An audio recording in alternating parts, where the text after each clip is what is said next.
esta tercera fase, futuro del departamento de La Guajira, queremos invitar por la parte de turismo a Franklin Peñalver, quien es servidor público, y pues por la parte de energías alternativas a Edgar Ojeda Camargo, ingeniero y docente de la Universidad de La Guajira. De manera pues que le damos la palabra al doctor Franklin Peñalver. Edgar, muy buenas noches, gracias por esta oportunidad. En este momento no soy servidor público, tengo una agencia de viajes, tengo una experiencia en turismo desde hace muchos años.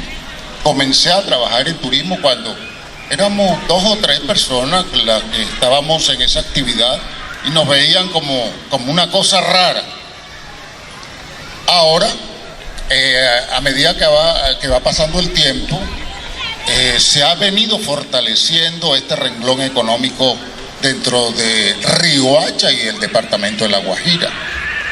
Se han venido multiplicando los restaurantes, se han construido muchos hoteles, hostales, hay actividades como deporte náutico, kitesurf, windsurf, y tengo un amigo que hace recreación en el mar.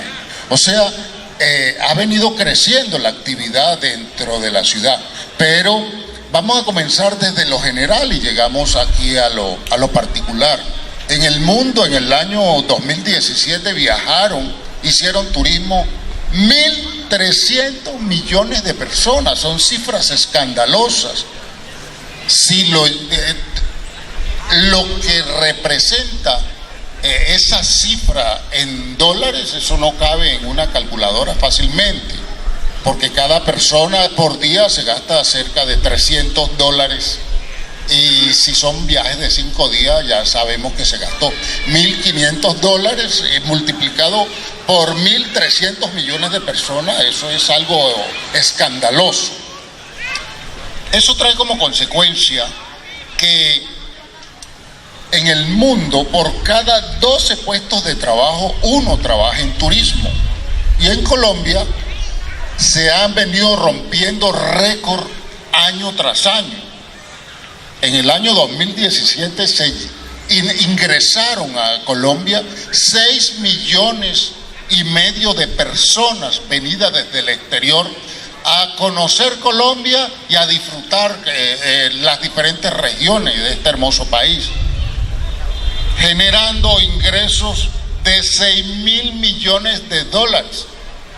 El sector del turismo se volvió la segunda actividad económica generadora de dólares en este país. Ya se superó la producción del carbón, ya se superó la producción cafetera desde hace mucho tiempo. O sea, ¿qué viene para La Guajira? ¿Qué viene para Colombia? El turismo, indiscutiblemente. El panorama es oscuro en cuanto a la minería extractiva, pero hay una luz que brilla en Colombia y en La Guajira, y es a través del turismo. ¿Qué busca un turista que venga de cualquier parte del mundo o de Colombia acá en Riohacha y en La Guajira? Cada viajero viene buscando, por un lado, diversión, sol, playa, paisajes, vienen buscando gastronomía y vienen buscando historia. Y Riohacha es el sitio que ofrece todo eso. Riohacha tiene sol y playa, tiene una gastronomía interesante y tiene todas las historias habidas y por haber. Cada vez que le hablo a la gente del común, le digo que el turismo es la actividad más democrática para conseguir trabajo. Mientras que en otra parte hay que hacer toda una cantidad y unos procedimientos para una plaza de trabajo, en el turismo nosotros, desde lo más sencillo, desde lo cotidiano, tenemos una actividad económica. Le voy a poner un solo ejemplo que lo hago yo con la gente que le vendo los programas del interior del país. Uno de los programas es llevarlo a comer arepa de chichiguare, oye. Sino que cosas tenemos que hacerla con calidad. Fui donde una señora que hace arepas de chichiguare deliciosas. Entonces le dije, bueno, vamos a llegar a un sitio donde quepan bastantes personas, porque tú vas aquí a comer arepa de chichiguare y tienes que quedarte de pie, y el reguero de carbón, servilleta, botella, todo eso. Cuando llegamos a volverla una actividad económica, ya todo tiene que estar limpio. La que va a hacer la arepa de chichiguare tiene un libreto, muestra desde cómo se recoge el maíz, cómo los sancochan, porque lo cocinan. Hay un muchachito ahí moliendo el maíz, y después ella dice cómo se hace, cómo se amasa, con agua, con leche, con queso, con lo que sea, con sal, con azúcar. Oiga, y la gente que viene de cualquier parte del mundo y de Colombia, todos son así, como viendo una película extraordinaria. Y cuando esa señora comienza a asar sus arepas, que hay un tiempo prudencial, entra la gente del barrio, que también lo hemos organizado, a echar cuentos de Riohacha. Por Dios, Edgar, esto la gente no lo ve, pero nosotros que andamos creando empresas, creando actividades económicas desde lo más natural y como vive la gente acá. Mientras el otro echa el cuento, las arepas se asan. Se le reparte a cada uno la arepa en una buena silla. Lo que pasa es que hay que buscar el escenario. Una buena silla, se comen su arepa y se toman un vaso de chicha, más la historia que le cuenta a la gente del barrio. Esa es una actividad extraordinaria para la gente que viene de afuera. Nosotros hacemos eso todos los días y vemos una actividad doméstica ahí. No le vemos lo que trasciende, que es una actividad económica mostrando la cultura propia de nuestra gente. Entonces, en la medida que nosotros miremos, hay actividad económica, y con ese programa de la arepa de chichiguare viven más de 5 familias, vive mucha gente, vive la gente que me manda, la gente de fuera de Riohacha, vive el servidor que le está hablando, vive la que hace la arepa de chichiguare con su familia, y viven los que echan los cuentos sentados. No hay que inventarse nada.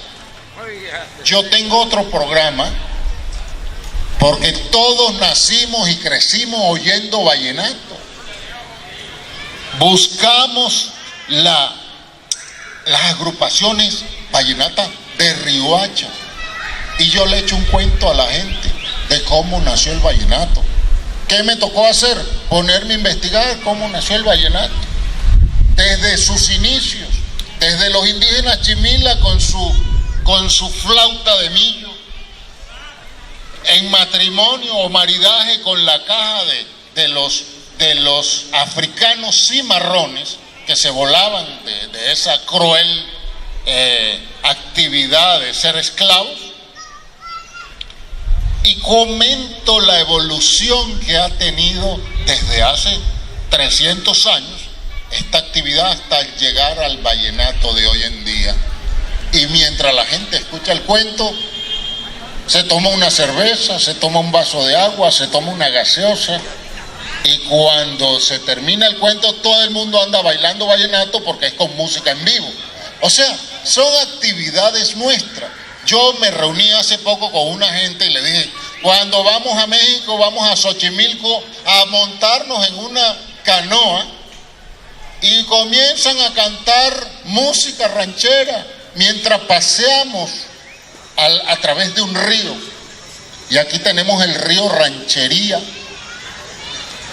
tenemos las canoas, lanchas, tenemos los conjuntos vallenatos, pero nadie lo hace, solo los que vemos la actividad, porque ya llevamos años en esto y tenemos experiencia y vemos dónde hay una cantera para poder mostrarle actividades, mostrar las costumbres y que la gente tenga un alto grado de satisfacción con la ciudad y con el departamento, comenzamos a decirle a los demás, mira, se puede hacer esto, esto, esto.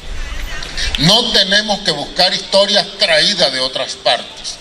Entonces, el consejo que le doy a todo aquel que se quiera meter en el turismo es que hay que cumplir cierta reglamentación,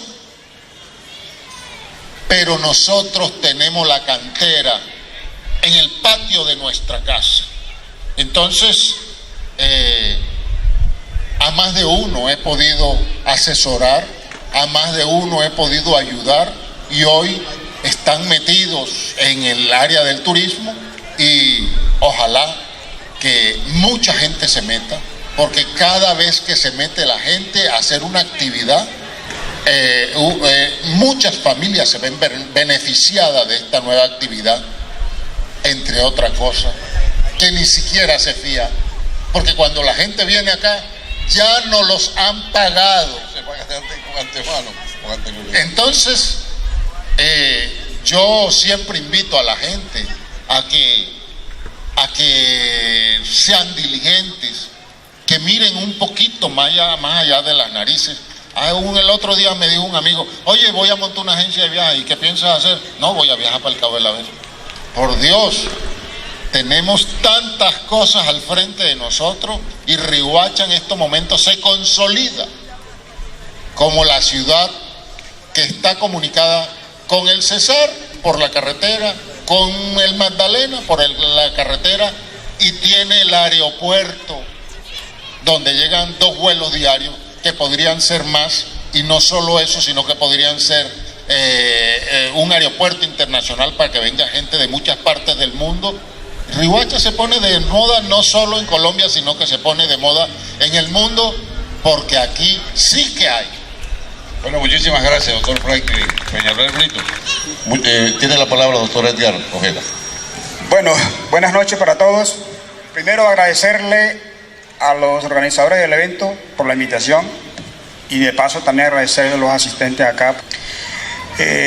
Más allá de pronto de energía renovable, quiero invitar a un diálogo para repensar a La Guajira y reflexionar alrededor del potencial energético que ha tenido la región, e inclusive el departamento en sus 53 años de existencia. ¿Qué hemos hecho con La Guajira? Es decir, ¿cómo hemos desaprovechado o hemos aprovechado el potencial energético que ha tenido esta región? Que entre otras cosas es uno de los más importantes, no solamente de la región sudamericana, sino del mundo.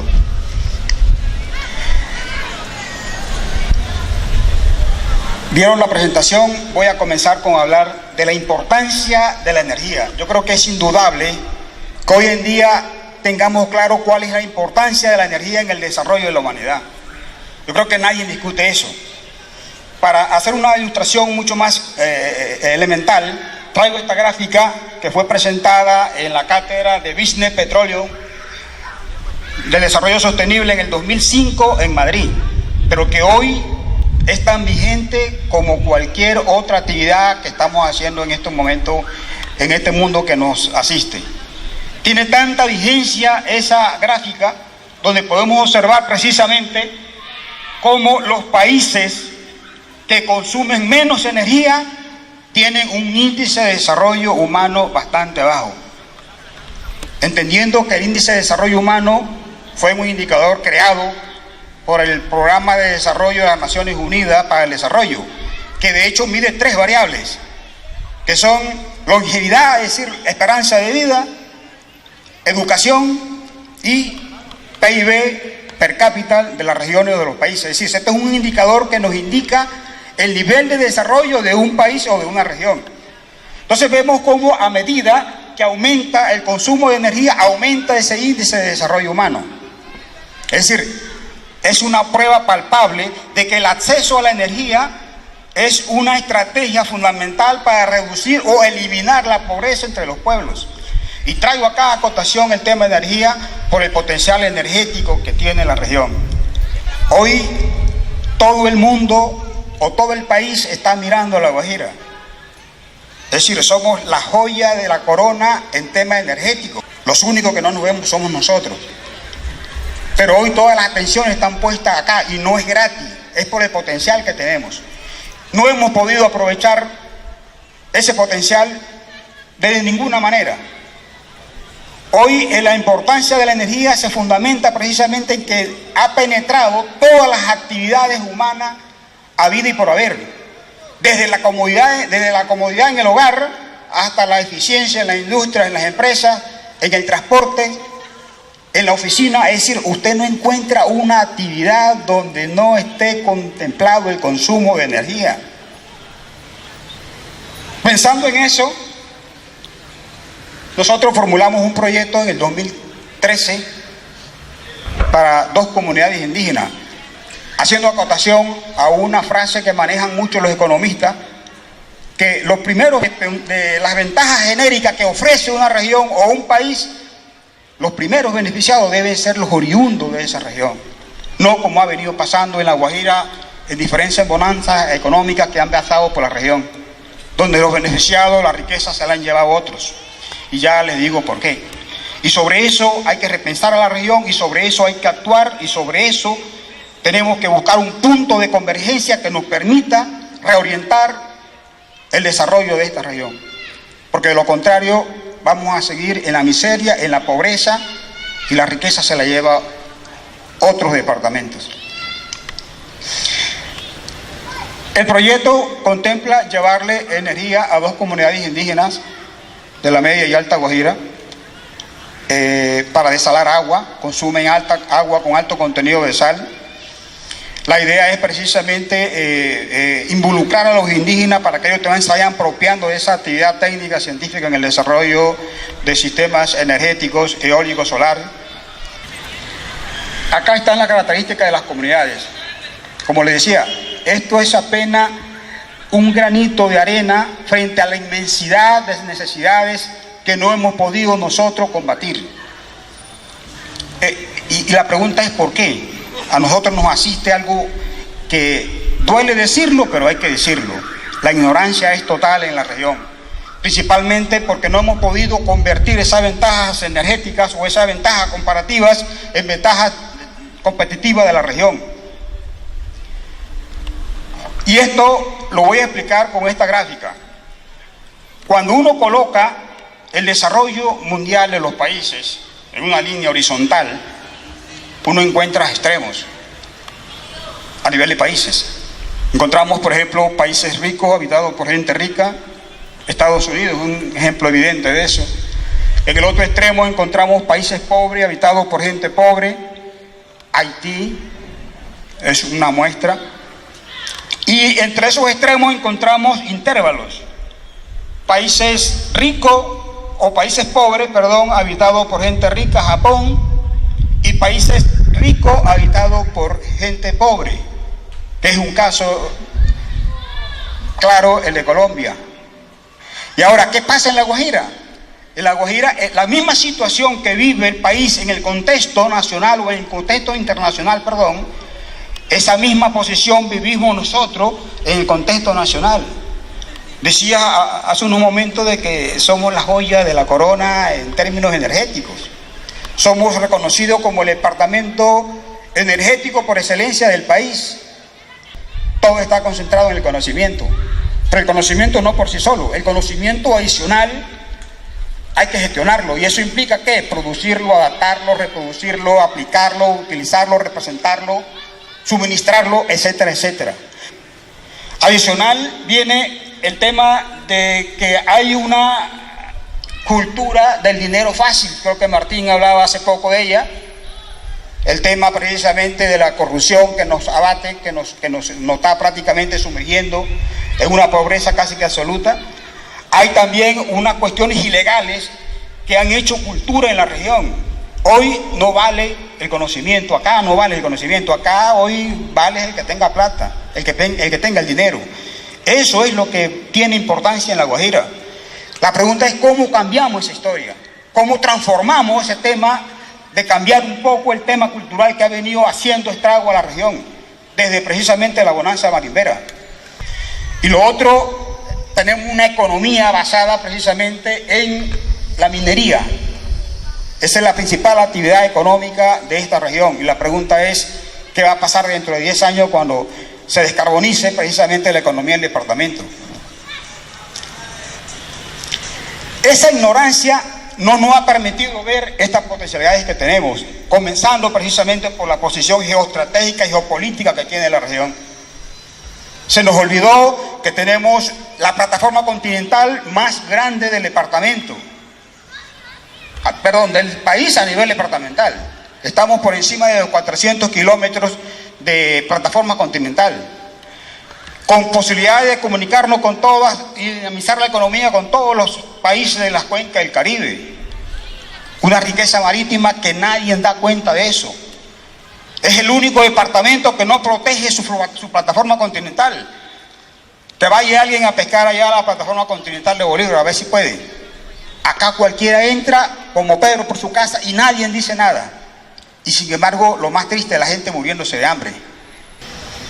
Hoy, en temas energéticos, por ejemplo, tenemos los mejores potenciales energéticos solares del continente. Estamos ubicados en el famoso bamboleo, es decir, en la zona de desplazamiento del sol, entre 23 y menos 23 grados de latitud. ¿Qué implica eso? Que nosotros somos una de las pocas regiones del mundo donde recibimos el sol de manera directa, perpendicular a la cabeza, 2 veces al año. Eso habla del potencial de La Guajira. Tenemos energía solar, solamente solar, para abastecer a 2, 3 países como Colombia. Y ni qué hablar de la eólica. Tenemos uno de los mejores vientos del mundo, clase 7, por encima de 10 metros por segundo. Tenemos un potencial que está alrededor de los 21 gigavatios de potencia, suficiente para abastecer una demanda como Colombia, o de un país como Colombia multiplicado por 2. Por eso hoy estamos prácticamente siendo vistos por todo el país. Somos la solución a los problemas energéticos de Colombia. Y yo pregunto, ¿y de La Guajira qué? Adicional, hay otros recursos que no voy a hablar de ellos, pero creo que todos los conocemos acá, para no extenderme mucho. Hay carbón, hay sal, hay gas, es decir, tenemos un dimotriz hidroeléctrica porque tenemos ríos, tenemos mareomotriz, que de hecho son desconocidos para los guajiros. Hablar de un dimotriz o mareomotriz aquí, eso suena chino.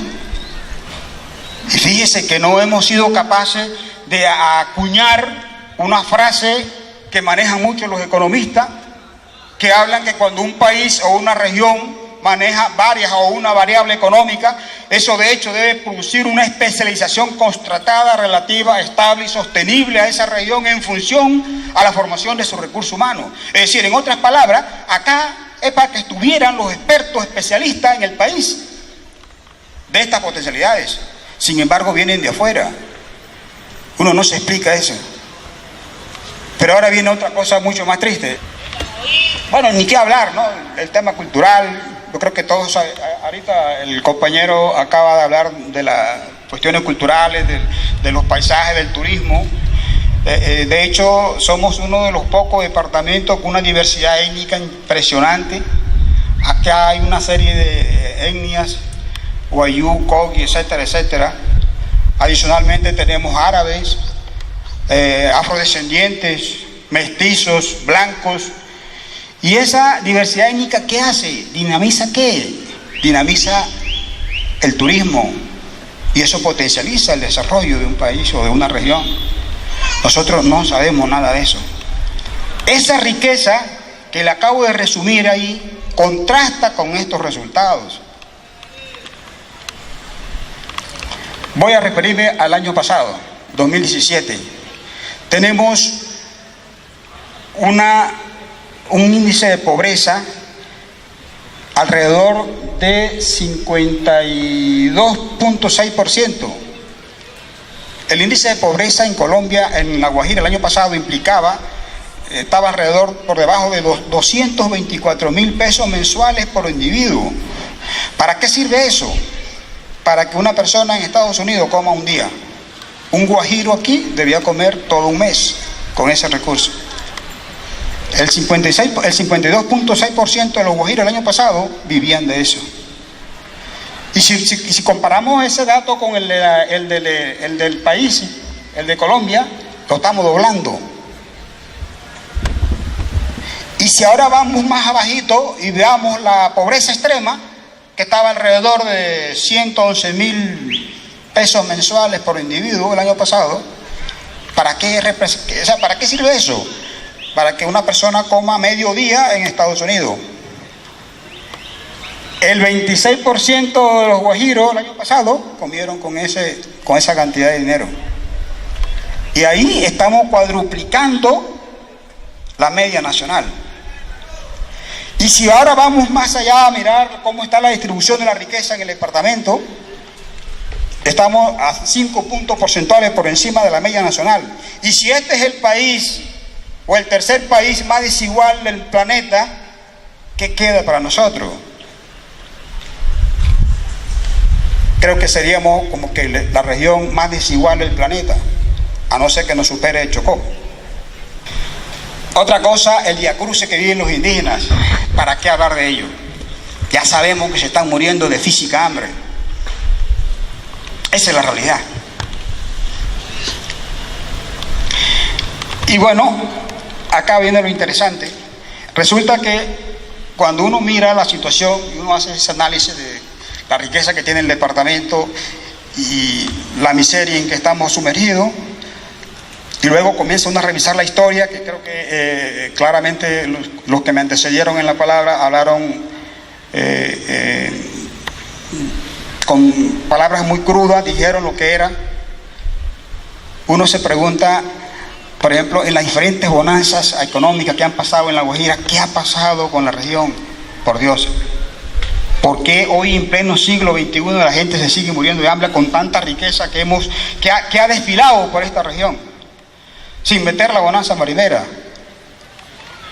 Por ejemplo, la bonanza de la sal. ¿Cuál fue el impacto de la bonanza salina o la producción de sal, que representamos prácticamente casi el 46% de la oferta nacional, en el mejoramiento de las condiciones de vida de los indígenas o de los guajiros? ¿Quién da estadísticamente un dato puntual de eso? Nadie. No tenemos historia. Y si vamos más allá, miramos por ejemplo el carbón, peor todavía. La minería acá no ha permitido dinamizar la economía de la región para nada. Nadie aquí le ha exigido al Cerrejón, por ejemplo, oiga, mire, por ponerle un ejemplo de tanto que se pueden poner, oiga, mire, hágame un favor, vamos a ver cómo armamos acá un clúster pequeño de madre cabeza de familia que sean capaces de suministrarle siquiera el 30% de los uniformes a los empleados del Cerrejón. Que con el SENA y otras entidades se podría mejorar y se podía impactar ese tipo de situaciones. Sin embargo, aquí nadie dice nada de eso. ¿Quiénes son los que suministran? ¿Cuál es la economía que hoy en día se ha beneficiado del Cerrejón? Veamos Barranquilla, Bucaramanga, Bogotá, etcétera, etcétera. Y así pasamos por la famosa camaronicultura, que de hecho fue algo fugaz, que nadie sabe qué pasó. Creo que algunos avivatos trataron de aprovecharse de eso y al final todo quedó en veremos. Luego vino la eólica y tengo acá apartado el proyecto de Pirachi. Quiero hablar puntualmente de eso porque lo que sucede con ese proyecto aquí es aberrante. Cuando ellos llegaron aquí por apoyo de algunos políticos de turnos, lo mandaron a hacer su consulta previa con los indígenas. Le dieron unas cifras irrisorias y unas lanchas con motores fuera de borda que no sabían ni siquiera le explicaron cómo manejarla. Ellos cogieron, la desarmaron, la vendieron y fueron desplazados por esa irrisoria suma de dinero y están ubicados a los alrededores del proyecto. Pero lo más indignante es que ese proyecto tiene aproximadamente 15 años de estar bajo el calificativo de proyecto experimental piloto. Están experimentando hace más de 15 años y sin embargo están generando riqueza, con el agravante de que en el área de influencia de ese proyecto se están muriendo los indígenas de hambre y nadie dice nada aquí. Es más, para entrar ahí es un lío. O sea, usted va a entrar allá simplemente para violar a algunos estudiantes y no. Yo quisiera saber qué hubiera sido. O sea, ¿será que algún guajiro aquí, alguna empresa guajira aquí es capaz de ir allá a Antioquia y montar una empresa y hacer lo que ellos están haciendo con nosotros? Yo no creo. De verdad que no creo que eso se presente. Hoy el proyecto Jepirachi está generando riqueza y no es capaz de darle ni siquiera un vatio para la iluminación de la pobreza y de la miseria de los indígenas que se están muriendo a su alrededor. Eso nada más sucede aquí en La Guajira. Uno no se explica cómo un proyecto más de 15 años todavía están experimentando y sin embargo generando riqueza para los paisas. No tengo nada en contra de los paisas ni contra de la gente de Medellín ni de la EPM, pero la EPM cumple una función social en las diferentes partes del país donde tienen proyectos de generación de energía o comercial, lo que sea, lo tal es que cumplen una función social. En la única parte donde no la están cumpliendo es aquí, porque están con el cuento de experimental piloto por más de 15 años casi. Ahora viene el tema, bueno, llegó el tema del gas y otra historia, otra bonanza más que se va y el impacto en el desarrollo de la región tampoco se ve. Ahora viene una nueva bonanza de las energías renovables. Ya lo dije anteriormente, somos la joya de la corona energética del país. La pregunta es, ¿cuál es el rol que vamos a vivir ahí? ¿O que vamos a jugar ahí? ¿Se va a repetir la historia? ¿Qué vamos a hacer nosotros? Oye, es lamentable que hoy el gobierno central haya adjudicado alrededor casi de 5 proyectos de alta potencia y ni siquiera la gobernación sabe de eso. O sea, a nadie le consultan aquí eso. Yo no sé en qué otra parte del país sucede una vaina como esta, perdónme la expresión, pero es que a veces uno sale de la camisa porque uno no entiende lo que está sucediendo aquí en La Guajira. Pueblos sin dolientes, sin ley, sin autoridad, sin representantes, sin nada. Uno que anda en el cuento está trabajando esto y uno ve ese tipo de injusticia, uno se pregunta, bueno, ¿y qué pasa aquí? ¿Qué es? ¿Nos transformaron? ¿Qué? ¿Nos levaron? O sea, yo no me explico y yo quisiera que alguien me dijera a mí, oiga, está pasando esto. Yo más allá de la ignorancia que sabemos que tenemos, hay cosas tan elementales que con 2 dedos de frente usted sabe que no se puede dejar meter el dedo en la boca. Acá, frente a esta situación, esta es una propuesta que yo he hecho en varias partes donde he podido llegar con el ánimo de que no solamente nos vamos a quedar en la crítica, porque no sirve de nada quedarse en la crítica.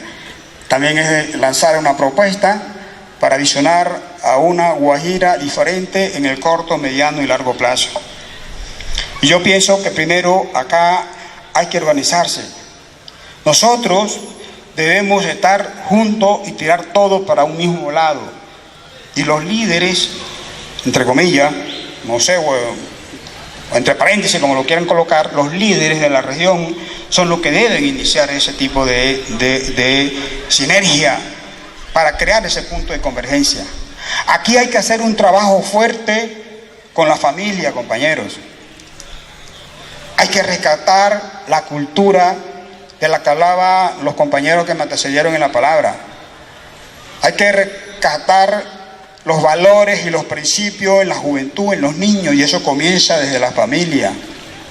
Ese trabajo hay que hacerlo, porque hoy, mire, hay tantas cosas, yo sé que no lo voy a tardar mucho, pero quisiera decir tantas cosas de situaciones que uno ve en el desarrollo del país, por ejemplo en Medellín. Allá se pueden estar matando entre ellos.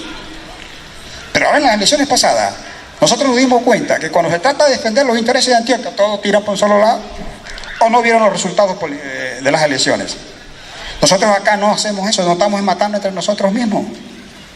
Entonces hay que comenzar a hacer un trabajo serio, responsable desde la familia. Hay que fortalecer la educación básica, primaria, secundaria en esta región, porque hoy estamos generando, como anhelamos los tiempos pasados, estamos generando los peores profesionales en términos de ranking según el Ministerio de Educación.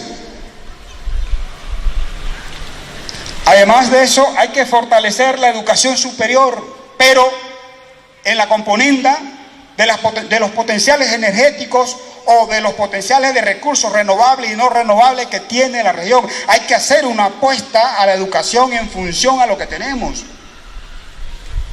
Acá es que tienen que estar los expertos en temas de energía eólica, solar, fotovoltaica, etcétera, etcétera. No que vengan de allá, del interior, acá, donde el potencial está aquí, no allá. Y eso está en fortalecer la educación superior, tanto del SENA como de las universidades. Algo importante, hay que crear redes de investigación de I+D+I en diferentes campos de la energía o en diferentes campos que representen una potencialidad para la región. ¿Eso para qué? Para podernos apropiar en el corto plazo del conocimiento que nos permita, tanto técnico como científico, aprovechar lo que se tiene. Esas redes hay que crearlas. Parece mentira, pero si no le prestamos atención a estas cosas, júrelo que vamos a seguir navegando contra la corriente. Y la riqueza vamos a ver cómo se la siguen llevando. Otro aspecto importante, crear la unión entre sociedad, universidad, gobierno y sector productivo. Aquí cada quien anda por un lado. La educación anda por allá, los políticos por acá, la sociedad por otro lado. Así sí, andamos dispersados. Y decía dice un refrán por ahí, tocayo, que divides y reinarás. Y eso es lo que le sirve al gobierno central. Debemos de ser capaces de sentarnos en una silla y hablar todos. Y mirar a ver cómo repensamos a La Guajira. Crean lo que es la única solución, porque si le dejamos todo a los académicos no va a funcionar. Si se le dejamos todo a los políticos tampoco, porque van a Bogotá, lo mermelean y se acabó las buenas intenciones. Y si se lo dejamos al sector productivo, menos. Todo está claro que la unión hace la fuerza, compañeros. Como me gustaría, y esta presentación se la he hecho, hemos hablado con los diputados, con concejales, en fin, con una serie de autoridades, y pareciera que como que no le importara la situación de la región. Cada quien está inspirando es a ver cómo hago yo para aprovechar mi cuarto de hora, y así no se puede pensar. Y lo último, debemos ser capaces de buscar la forma cómo participar o ser protagonista en el nuevo escenario de las energías renovables que se avecina para La Guajira. Para lograr eso debemos primero estar juntos. Debemos estar unidos. ¿Y cómo participar? Nosotros debemos ser capaces de poner guajiros serios, honestos, preparados, responsables en la cartera energética del país. En el Ministerio de Minas y Energía, en la UNME y en el IPSEN, que es donde se van a definir todas las políticas, proyectos energéticos que se avecinan para el país y que La Guajira va a ser el eje central de ese desarrollo. Si no logramos penetrar ahí, a esa cartera, personas serias que nos representen, personas que le duela La Guajira, que le duela el hambre del Guayú. Uno se va para afuera y viene en 2 años, 1 año, y uno encuentra la misma situación. Encuentra la misma ciudad, los mismos huecos, mucho más grandes todavía. Las mismas calles, la misma situación. O sea, uno no encuentra nada atractivo en Riohacha, siendo la capital de La Guajira. Yo comparo a Riohacha con Santa Marta, con Valledupar, y uno ve una diferencia abismal. Pareciera que tuviéramos como 3 décadas por debajo de esas ciudades, por Dios. Cuando en esas 3 décadas aquí ha entrado el triple de dinero que ha entrado en esas ciudades, por Dios. Y ahí hay muchas cosas de qué hablar. De todas maneras, ojalá y esto genere un impacto positivo en la gente. Muchas gracias. Muchísimas gracias a usted, mi querido doctor Edgar Ojeda Camargo, profesor de la Universidad de La Guajira. Usted ha hecho una disertación magnífica en este auditorio, pero de todas maneras ha sido muy, pero muy importante.